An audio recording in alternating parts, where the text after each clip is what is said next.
You don't expect to use the word terrifying when you're talking about SpongeBob. Sure, the show slips in dark jokes now and then. He made me provide excellent service! They wanted you to have this. But at the end of the day, this is still a kid's show. Surely there's always a limit, right? Except there's one episode where that limit breaks. So terrifying, the plot itself doesn't even feel natural for SpongeBob. For a weird reason, too. For a few minutes, it's like you're watching a horror episode, masked as comedy for kids. That episode? It's Demolition Doofus. The episode opens up so mundane you'd never guess where it's headed. SpongeBob helped Squidward to farm his carrot unintentionally. He also said, "You wish me luck, Squidward, I don't need it." Apparently he's feeling lucky today. Of course, that's just another way to say he's ready to fail his driving test again in the most creative way possible. And he doesn't disappoint. Within seconds, he floors the boat, hits other cars, and sends Mrs. Puff flying into the lighthouse tower. I've seen this bit more times than I care to count. So normally this would just be another slapstick farce, right? She puffs up, sighs, maybe gets wheeled off to the hospital, and we all laugh. But not this time. When we get to the hospital, the doctor walks in and delivers a line that sets the whole episode in motion. I'm afraid you'll never puff again. And just like that, Mrs. Puff loses the one thing that defines her. It's played as a joke, but if you actually think about it, this is a permanent disability. Her name is literally Mrs. Puff, and now she can't puff. From now on, I guess we'll have to call you Mrs. Pop. What? You're making fun of a freshly disabled person? Read the room, goddammit! Also, from here on, the story takes a sharp turn, because SpongeBob somehow doesn't see this as a tragedy. Even after Mrs. Pop jumped on him and practically choked his nose, SpongeBob just doesn't get it. Sheesh, I don't know what she's so upset about. He's still determined to keep practicing. He wants more lessons, and I guess he still wants his license. So he kept visiting her, kept bringing tulips that she is clearly allergic to, and keeps giving her a nice stroll in hope that she would get better soon. Suddenly, the hospital was in an emergency situation. There's lots of injured, buffed guys coming in, but apparently it's a weekly thing. The doctor said that those guys are this week's casualties from the Demolition Derby, where lots of buffed guys crash into each other with their monster cars. It's like a Twisted Metal event, I guess? And so Mrs. Puff gets a little flicker in her eyes, and suddenly she gets an idea. Yeah, she wants SpongeBob to enter the Demolition Derby, in hopes that SpongeBob could get killed in the process. That thought alone shifts the entire vibe for this episode. Usually Mrs. Puff gets mad at SpongeBob, yells, maybe tries to trick him out of class. But here, she wants to put him in a life-threatening situation just to watch him get gone for good. And of course, SpongeBob entered the events without any objection. He believes that this was supposed to be a mere extra credit session, just like the No Free Rides episode. Extra credit! So we cut to the arena. This crowd is roaring. Metal cars circle like sharks, and SpongeBob is dead center, smiling, not even knowing what this is all about. Meanwhile, Mrs. Puff is on the sidelines, eagerly watching and practically begging the universe to destroy him. Except, SpongeBob doesn't get destroyed, not even close. Because as we all know, SpongeBob plot armor is just too strong. Every car that crashes into him ends up wrecked, flipped, or launched into the sky, while SpongeBob comes out unscathed. It's like the universe itself refuses to punish him. And the more SpongeBob thrives, the more unhinged Mrs. Puff becomes. Why are you still alive? By the end, SpongeBob single-handedly wins the derby. The crowd is cheering for SpongeBob, and Mrs. Puff is left disappointed once again. But just when I thought this was the entire joke, no. The episode still has one final moment for us, something we didn't expect. Mrs. Puff decides to take the matter into her own hands and tries to kill SpongeBob herself. So she brought out the big car, crushed both walls of the stadium along with some of the crowd. And in the most SpongeBob-fashioned way, she also ends up destroying her boating school in the process. Puff, it's you!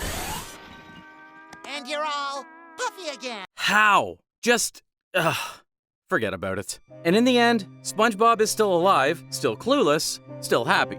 And Mrs. Puff, even though she's recovered, she's the one left broken, accepting her sad fate in the rubble.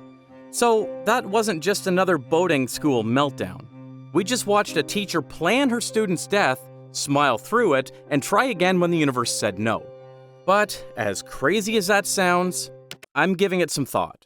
I kinda understand Mrs. Puff's feeling to some extent. I'm not saying it's justified though, because sadly, as we all know, this episode didn't come out of nowhere. It's the end point of a joke the show has been telling for years, until they went too far. In order to understand it perfectly, we'll have to track back and see how Mrs. Puff got pushed to the edge, and why Demolition Doofus decided to tip into terrifying horror. Mrs. Puff wasn't always like this. In fact, her first few episodes painted her as something completely different. Professional, patient, and almost a maternal character. She sighs a lot, sure, but at her core, she was still a teacher who cared about her students. The running joke is that she's stuck in the classic miserable teacher role. A problematic student, a boring class, endless stress, but she shows up anyway, because that's what teachers do, right? She's taking the job seriously because she still believes she can help, which is really noble for her. And for a while, that's the rhythm. Episodes like Hall Monitor or Procrastination put her in the background as the weary instructor, sighing through the chaos but sticking to her role. She even takes the blame sometimes for SpongeBob's disasters. You know this guy? Of course I do. I'm the one who gave him the uniform in the first place. He's my responsibility. But then something unexpected happens. We get no free rides. This is the first time they decide to go over the top with the plot. Exhausted after another endless test, Mrs. Puff actually passes SpongeBob just to get rid of him. Well, the rest doesn't matter. You pass. It's nice to see SpongeBob finally get that driver's license. We're finally going somewhere with the plot, until she immediately panics and spends the whole episode trying to steal the boat back before he destroys the town. Mrs. Puff?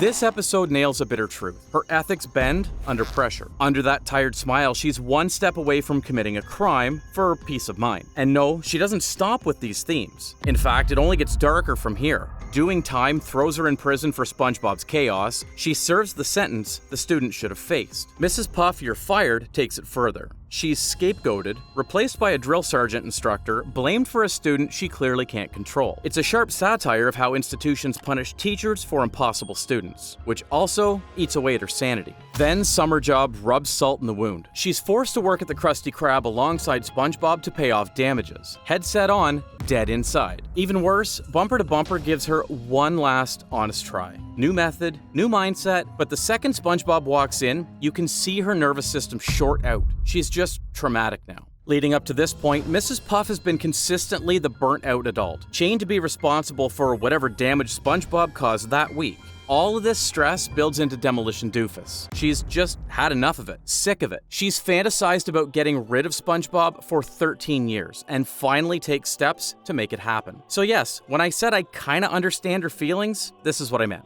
How do you not resent someone who's wrecked your career, your reputation, and your body, and never seems to feel guilty? Ironically, that's also the line this show crosses in the first place, and why it feels so terrifying. Because in SpongeBob, everything usually resets. The city rebuilds, the plot snaps back to normal, and nobody remembers the damage. But Mrs. Puff's misery doesn't reset, for whatever reason. Her bitterness piles up over the seasons. I mean, we had Demolition Doofus coming from miles away, right? Just think about the setup. A teacher who's been beaten down for years and forced to take responsibility for her idiot student. She sees the person responsible smiling like nothing happened. Never take the blame, never gets punished for it. This time, she loses the one thing that defines her, or worse, getting disabled by it. And because over the years, she has tried so many things and failed miserably, this time, she plans to get rid of him for good. That's a solid revenge horror plot, guys. And the scariest part is that the villain here isn't some supernatural force or outside monster, it's Mrs. Puff, the school boating teacher, the person who in every other cartoon is supposed to keep the chaos from going too far. She takes a student who trusts her, who's excited about extra credit, and feeds him to a demolition derby for her own satisfaction. And ironically, SpongeBob is too innocent to realize that the one person meant to protect him has become the threat.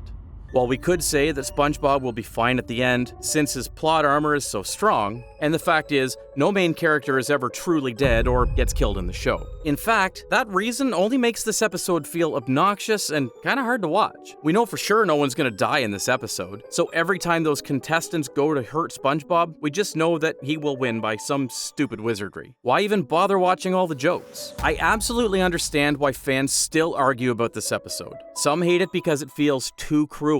Some say it goes too far, that it stops being funny and just feels wrong. But I feel this episode is terrible terrible because the writers purposely made this episode. I guess they had enough of this Mrs. Puff being tolerant and patient as a character, and after all those running gags, they decide to make Mrs. Puff let out her anger. But you know for sure it's not gonna work, right? Mrs. Puff's murderous intent is not a joke to be laughed at. And is it somewhat justified? Like, what can you do? You become disabled by one of your students' shenanigans. It's only natural to want revenge, right? Again, I'm making my statement clear here. I'm not justifying what Mrs. Puff does here, but anyone who's worked as a teacher or a nurse or a parent or in any role where you're responsible for someone who just won't listen, it's dreadful. The endless cycle of mistakes, the blame shifting onto you, the exhaustion that builds until even the thought of showing up makes your stomach turn. When the thought crosses your mind that maybe the problem isn't solvable and maybe the only way out of it is the problem disappears. Luckily, most of us don't act on those thoughts, but Mrs. Puff does. In the end, the Derby feels more like a horror movie stage. SpongeBob is standing in for every kid who's ever dependent on an adult, and then an adult secretly resents them. And now the most terrifying part, despite his age,